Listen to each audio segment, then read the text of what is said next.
Halo semua, pada pembelajaran kali ini kita akan lanjutkan pembelajaran kita untuk materi kelas 11, dimana pada video kali ini kita akan belajar tentang energi usaha pada gerak rotasi.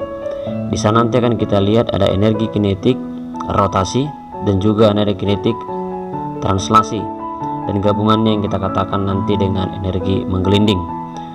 Baik, untuk yang pertama kita akan melihat bagaimana energi kinetik rotasi. Sebenarnya energi kinetik akan kita lihat bagi menjadi dua nanti. Ada yang dikenal dengan nama energi kinetik translasi dan energi kinetik rotasi. Jadi yang selama ini kita kenal dengan setengah mv kuadrat itu adalah energi kinetik translasi, artinya energi kinetik yang dibutuhkan untuk berpindah. Itu yang kita kenal selama ini. Lalu yang mau kita lihat kali ini, pada video kali ini, pada pembelajaran kali ini adalah energi kinetik rotasi. Itu bisa kita turunkan dari persamaan energi kinetik translasi. Caranya seperti ini ya, EK sama dengan setengah mv kuadrat. Pada gerak melingkar, bahwa V itu sama dengan R dikali omega. Coba nanti kita lihat kembali pembelajaran kita gerak melingkar, bahwa V itu atau kecepatan linear itu sama dengan jari-jari dikalikan dengan kecepatan sudut. Maka kita gantilah V nya ini menjadi R dikali omega. Maka kalau V kuadrat dia menjadi R omega dikuadratkan. Berarti hasilnya ini R kuadrat ya. Ini R kuadrat dan ini omega kuadrat. Ini dia. Maka eka rotasi menjadi setengah tetap. Ini M dari R kuadrat tadi. Ini R dikuadratkan omega kuadrat. Maka nilai mr kuadrat itu kan sama dengan inersia. Pada pelajaran sebelumnya pada bagian 3 kita sudah melihat bahwa nilai daripada inersia itu secara umum dituliskan dalam rumus mr kuadrat. Maka energi kinetik rotasinya itu sama dengan setengah dikali I omega kuadrat, dimana mr kuadrat kita ganti tadi menjadi I inersia. Baik, keterangannya adalah bahwa dengan energi kinetik rotasi itu sama dengan EK, satuan energi itu masih satuan joule. Lalu energi joule tadi, inersia atau momen inersia itu bersatuan kilogram meter kuadrat. Lalu omega adalah kecepatan sudut dalam satuan radian per sekon ya, dalam satuan radian per sekon untuk persamaan atau perhitungannya nanti. Baik, kita akan melihat satu contoh di sini. Ada sebuah roda bermassa, berarti ada massa jari-jari 30 cm. Nah, perhatikan di sini bahwa satuan daripada R itu dibuat dalam satuan meter ya. Maka 30 kali 10 pangkat minus 2 meter. Lalu yang katanya dia berputar dengan kecepatan, ada putaran per menit, berarti omega. Ini harus kita rubah. Satu putaran itu setara dengan 2 pi radian, lalu menit itu setara dengan 60 sekon, karena kita minta dalam satuan radian per sekon. Berarti 300 dikalikan dengan 2 pi radian per 60 sekon. 300 dibagi dengan 60 hasilnya 5. 5 dikalikan dengan 2 pi hasilnya 10 pi radian per sekon. Oke. Yang ditanyakan di sini adalah besar momen inersia dan energi kinetik. Maka besar momen inersianya adalah I sama dengan mr kuadrat. Maka M 6 kg dikali R nya adalah 30 kali 10 pangkat minus 2. Maka 6 dikali 30 nya kan 900, 10 pangkat minus 2 dikuadratkan menjadi 10 pangkat minus 4. Berarti 6 ini coret, tinggal minus 2. Berarti 6 kali 9 54. 54 kali 10 pangkat minus 2 atau setara dengan 0,54 kg meter kuadrat. Lalu yang berikut, yang ini, bagaimana besar energi kinetik rotasinya? Maka tadi kan rumus energi kinetik rotasi itu setara dengan setengah I omega kuadrat. Maka EK rotasi sama dengan setengah I omega kuadrat. Tadi setengah dikali I nya tadi adalah 0,54 atau 54 kali 10 pangkat minus 2. Sementara nilai dari omeganya tadi 10 pi. Kalau 10 pi dikuadratkan menjadi 100 pi kuadrat. Oke, 100 nya coret, tinggallah 54 bagi 2 27 pi kuadrat dalam satuan joule. Lalu kita akan melihat bagaimana usaha untuk gerak rotasi. Pada gerak translasi usaha itu dirumuskan dengan rumus W sama dengan F dikalikan dengan delta X atau perpindahan, di mana F adalah gaya dan delta X adalah perpindahan. Ini sudah kita pelajari ketika kita duduk di kelas 11, di kelas 10 ya. Baik, maka penyebab pada usaha mengalami gerakan translasi adalah gaya dikali dengan perpindahannya. Maka pada gerak rotasi cukup diganti penyebab mengalami usaha adalah torsi, lalu perpindahannya adalah perpindahan sudut. Maka W sama dengan torsi dikalikan dengan theta dengan omega. W adalah usaha, lalu T itu momen, torsi adalah momen gaya, lalu theta itu adalah perpindahan sudut. Selanjutnya pada pembelajaran sebelumnya juga kita melihat bahwa usaha itu bisa dicari dari perubahan energi kinetik. Di sini juga berlaku serupa. Usaha oleh benda yang berotasi itu adalah delta EK, EK2 dikurang EK1 tentunya energi kinetik rotasi ya. Berarti dari sana setengah I omega 2 kuadrat dikurang setengah I omega 1 kuadrat. Oke, kita keluarkan setengah I nya, omega 2 kuadrat dikurang omega 1 kuadrat. Omega adalah kecepatan sudut, kalau satu dia awal dan yang kedua akhir. Baik, yang berikut kita akan lihat bagaimana contohnya. Besar usaha yang dilakukan oleh momen gaya ketika gaya 25 Newton menyebabkan bola berjari-jari 20 cm berputar sebanyak 60 putaran. Oke, saya pikir gaya 60 Newton, 25 Newton sudah kita pahami. Lalu R 20 cm, maka kita ubah ke dalam meter. 20 kali 10 pangkat minus 2 meter. Theta, itulah sudutnya. Sudut atau perpindahan sudutnya 60 putaran. Theta itu harus dalam bentuk radian, maka satu putaran itu setara dengan 2 pi radian. Ini juga sudah kita pelajari ketika kita belajar gerak melingkar.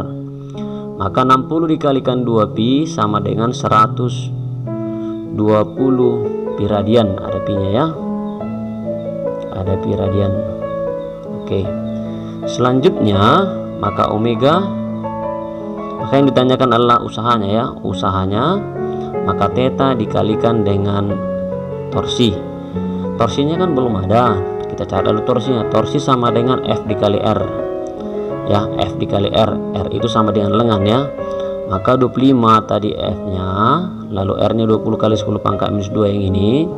Maka 25 dikali 20 500, 10 pangkat minus 2. Oke, dicoret menjadi 5 Newton meter. Inilah 5 itu. 5 dikali 120 pi. Dari mana 120? Yang ini. Maka 5 kali 120 600 pi dalam satuan joule. Begitulah untuk contoh yang kedua.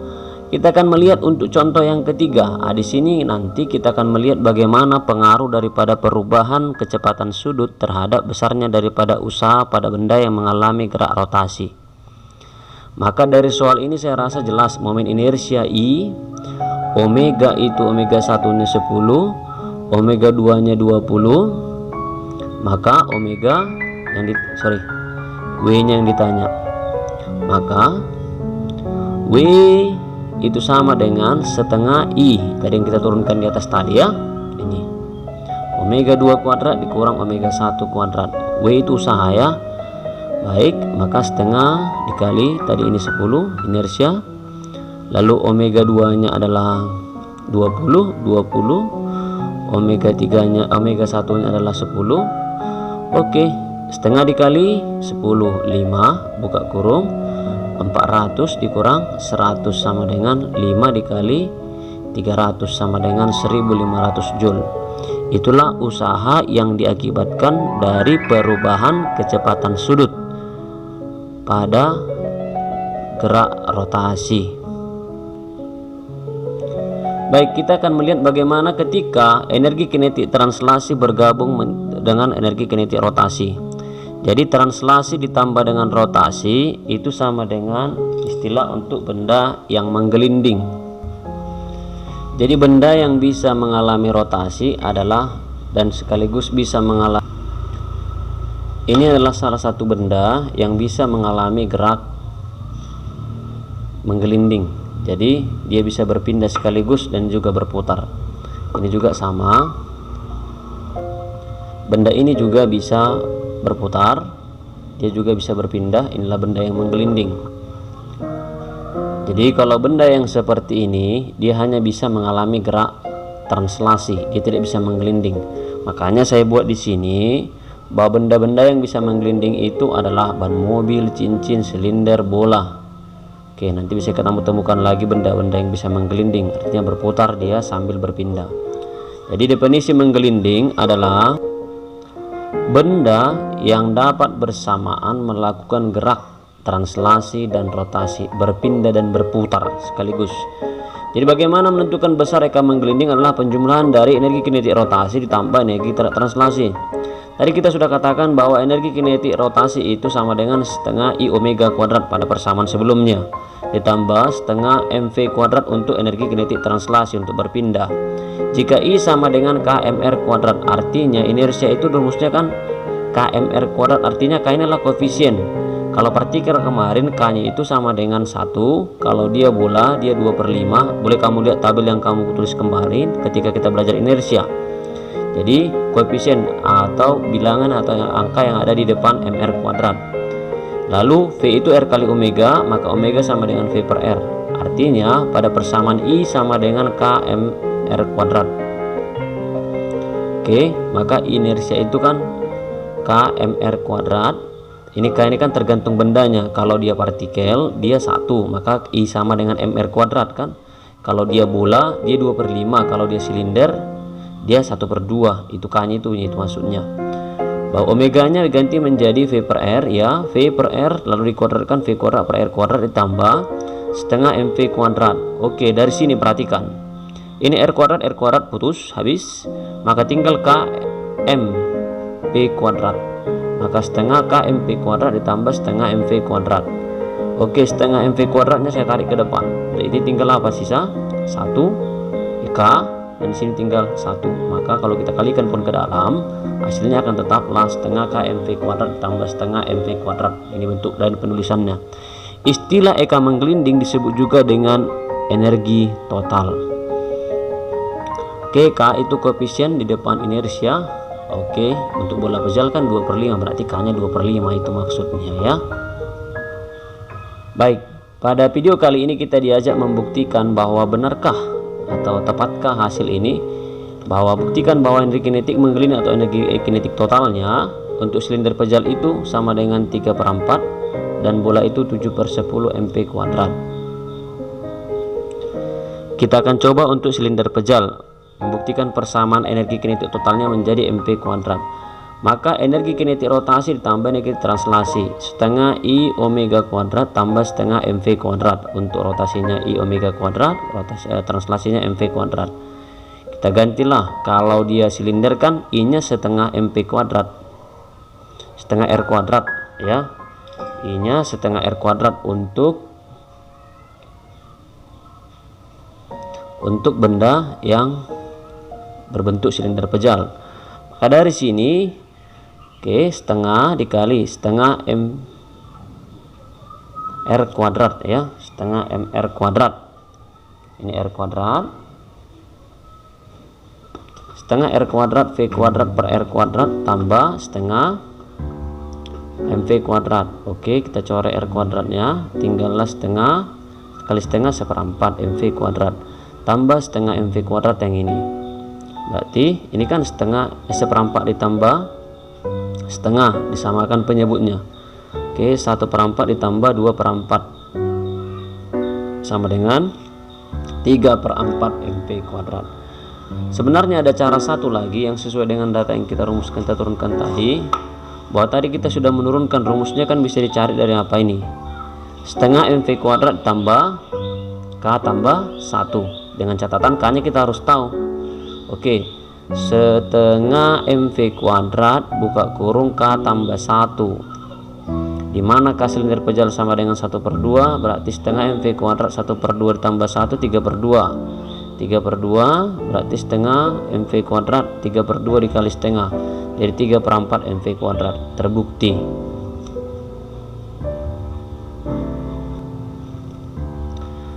Baik, untuk contoh berikut kita akan melihat bagaimana perhitungan energi total. Kita pakai angkanya ya. Ada nominal massa dan kecepatannya. Baik, sebuah silinder pejal bermassa 5 kg berjari-jari 10 cm bergerak dengan kecepatan 30 meter per sekon sambil berputar, maka energi kinetik totalnya, maka M sama dengan 5, R tadi sama dengan 10 cm, 10 pangkat minus 1 ya, setelah dirubah, V nya 30 meter per sekon, maka EK sama dengan rumusnya tadi 3 MV kuadrat. Nah, bisa langsung kemari 3/4 dikali 5 kali 900 dibagi 2 bagi 4 itu 225 dikali dengan 15 3375 Joule. Itu aplikasi dalam perhitungan kalau misalkan data massa, jari-jari dan kecepatannya diketahui. Baik, pada bagian yang berikut kita akan melihat bagaimana hukum kekekalan energi mekanik berlaku untuk benda yang menggelinding. Di sini ada beberapa hal yang perlu sangat penting kita perhatikan, bagaimana kita memberlakukan hukum kekekalan energi mekanik pada benda menggelinding atau ketika dia mengalami rotasi dan translasi bersamaan. Oke. Semisal pada gambar ini ada diketahui sebuah benda menuruni ketinggian sebesar H dan kemungkinan dia akan mencapai titik dasar atau lantai dasar. Pada titik ini pastilah H-nya sama dengan 0.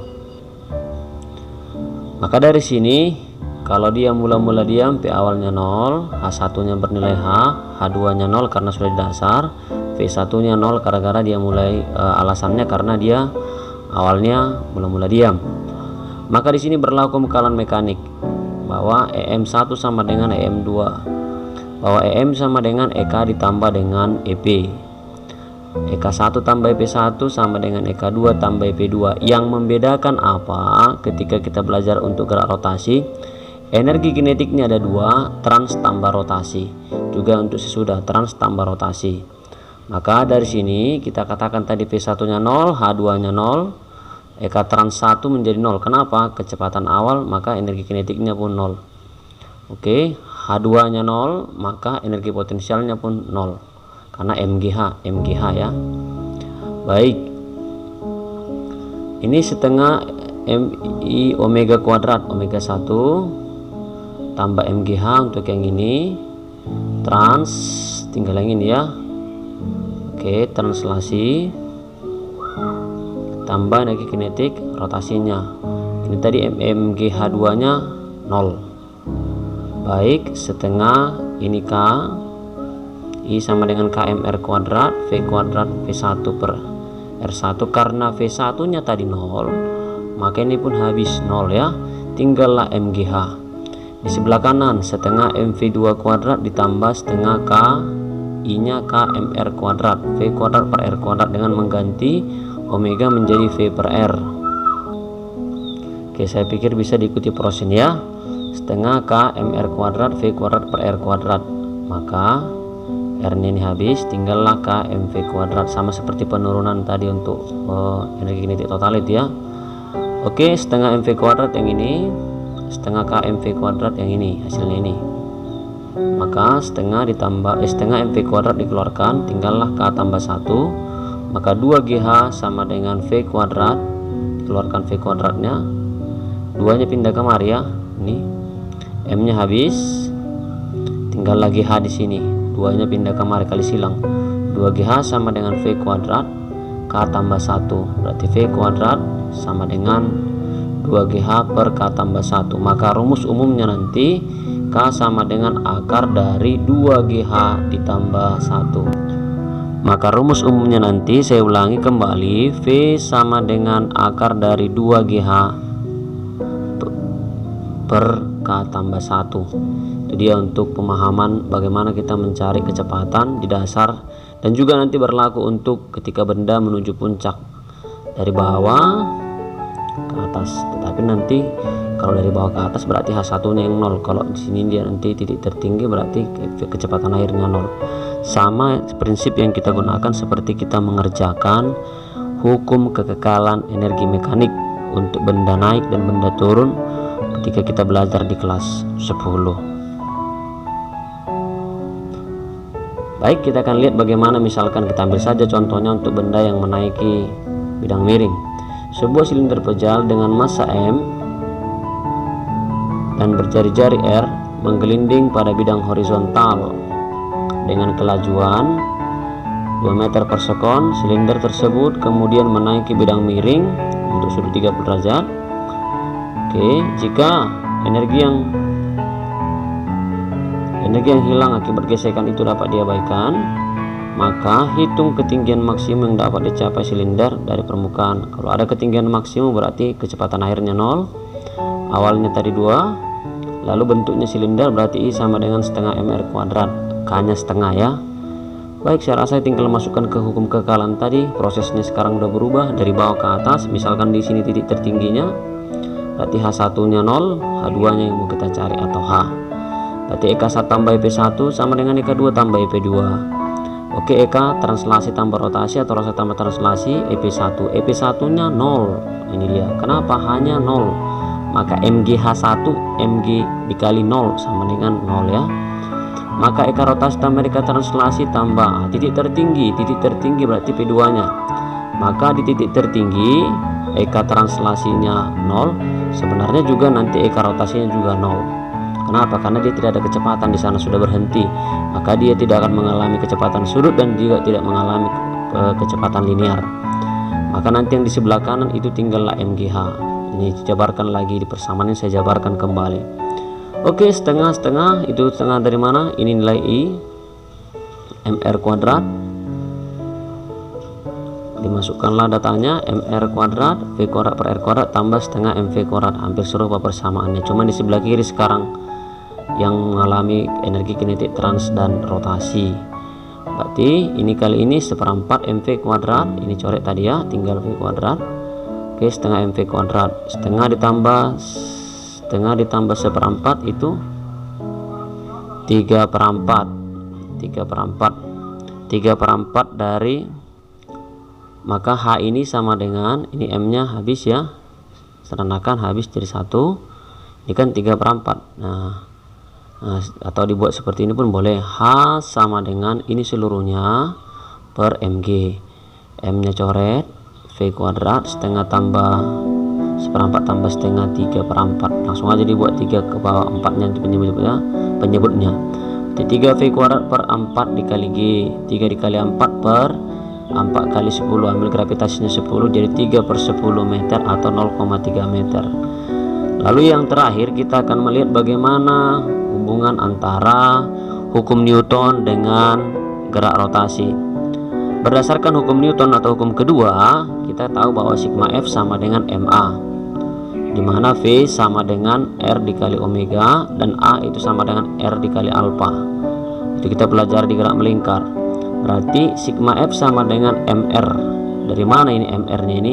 A-nya kita ganti menjadi R dikali alpha. Ini A. Berarti kedua ruas kita kalikan dengan R, maka apa?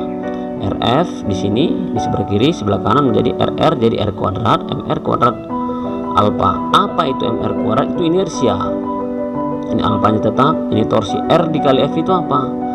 Lengan dikali gaya itu, gaya dikali lengan itu sama dengan torsi. Untuk dia lebih dari 1 nanti torsinya, maka secara umum dituliskan jumlah torsi atau sigma torsi sama dengan I dikalikan dengan alpha, atau alpha sama dengan jumlah torsi per I. Jadi kalau kita lihat penyebab benda bergerak itu adalah gaya, sedangkan penyebab benda mengalami benda berotasi itu adalah torsi. Jadi sigma F sama dengan MA itu kalau digerak rotasi menjadi sigma torsi sama dengan I dikali alpha. Baik, untuk contoh yang ketujuh kita akan melihat bagaimana di sini penurunan persamaan ketika benda yang mengalami gerak menggelinding. Bagaimana kita melihat pada contoh ini, kita akan melihat bagaimana sebuah benda yang menggelinding, bagaimana benda yang menggelinding itu pada bidang kasar.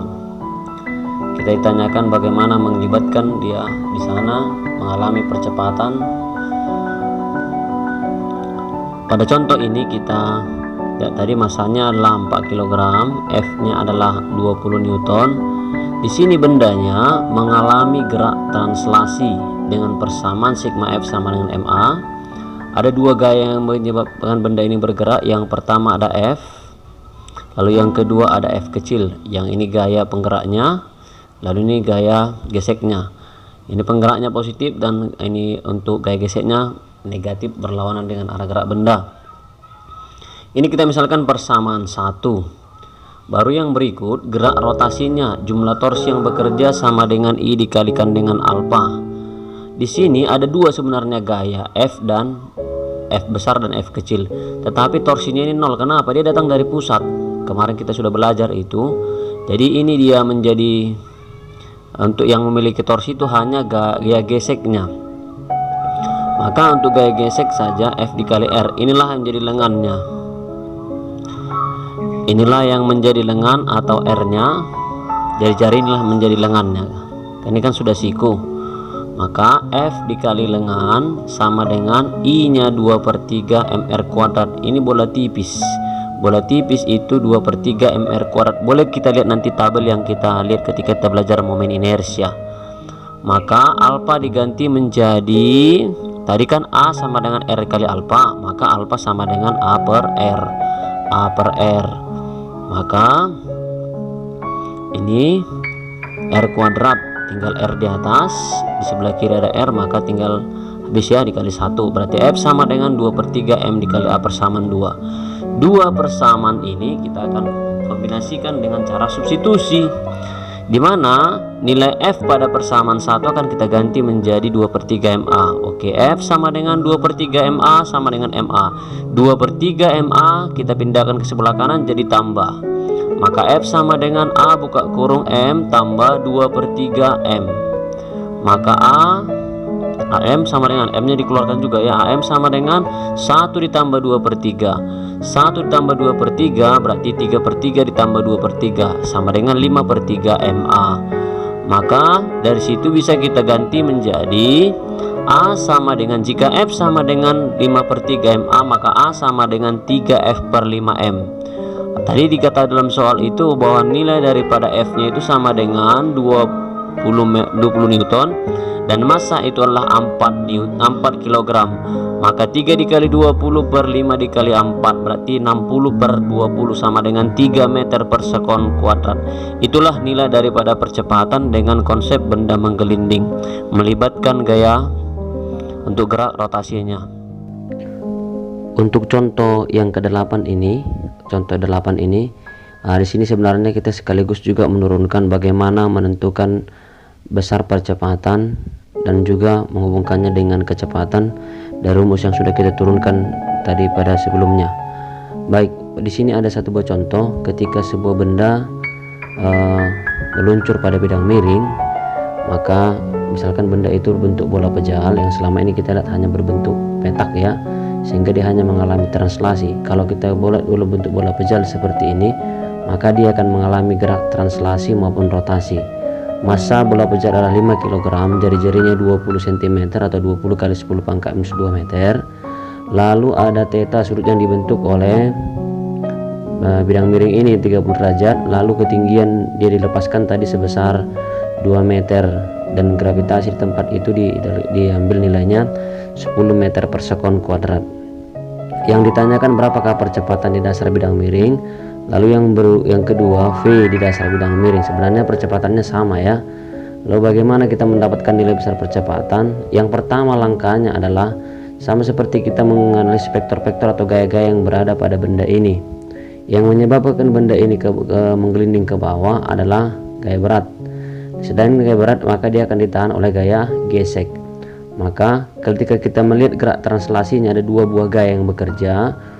Sigma gaya yang bekerja sama dengan M kali A, berarti Wx dikurang F. Ini kan positif arah gerak benda, ini positif dan ini negatif F geseknya. Maka dari situ bisa kita katakan bahwa nilai Wx dikurang dengan F itu sama dengan M kali A. Wx itu sama dengan Mg sin theta. Ini pasti ingat kita ya, ketika mempelajari bidang miring itu gaya berat pada sumbu X. X sama dengan Mg sin theta. F itu apa tadi? Ini sudah kita dapatkan pada materi sebelumnya bahwa gaya gesek itu sama dengan nilai koefisien dikalikan dengan A, koefisien ini inersia dikalikan dengan A dikalikan dengan M sama dengan MA. Maka di sini juga diturunkan kembali dia ya.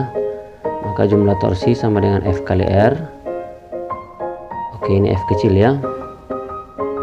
Gaya gesek dikalikan dengan R itu sama dengan KMR kuadrat. Nah, pada pelajaran sebelumnya juga sudah diturunkan ini.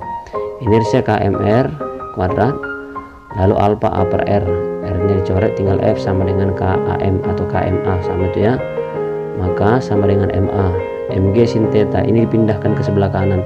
Berarti MA ditambah K dikali M. Berarti MG sin theta sama dengan MA buka kurung 1 tambah K.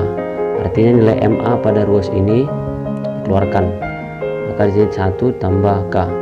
Maka A sama dengan ini yang ditanya, A sama dengan MG sin theta per M buka kurung 1 tambah K. Karena M sama M ada dicoret boleh, jadi tinggal G sin theta per 1 ditambah K. Itulah nilai percepatan. Kalau kita belajar gerak translasi, A nya itu kalau bidang kasar kita rumuskan dia dengan G sin theta buka kurung 1 tambah mu. Nah, di situ dia bedanya. Oke, berarti dari sini kalau kita mencari nilai A nya tinggal masukkan aja datanya. Berarti 10 dikali G sin theta nya sin dari 30 derajat tadi ya. Ini 1 ditambah K. Untuk bola pejal nilai K itu sama dengan 2/5. Oke, boleh dilihat lagi kembali tabel itu nilai inersia. Inersia bola pejal dituliskan dengan 2/5 mr kuadrat. Maka ini kali ini 5, 1 ditambah 2/5 berarti 5/5 ditambah 2/5 kan 7/5 sama dengan ini penyebutnya naik ke atas.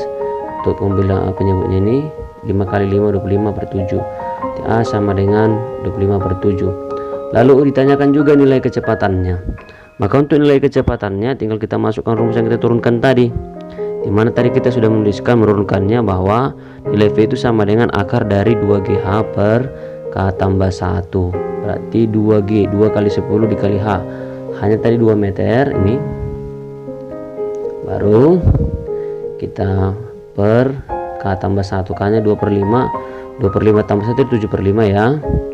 Jadi 2 kali 10 20 kali 2 40 per 7/5. Ini naik ke atas jadi 40 kali 5 200 per 7 akar dari ya.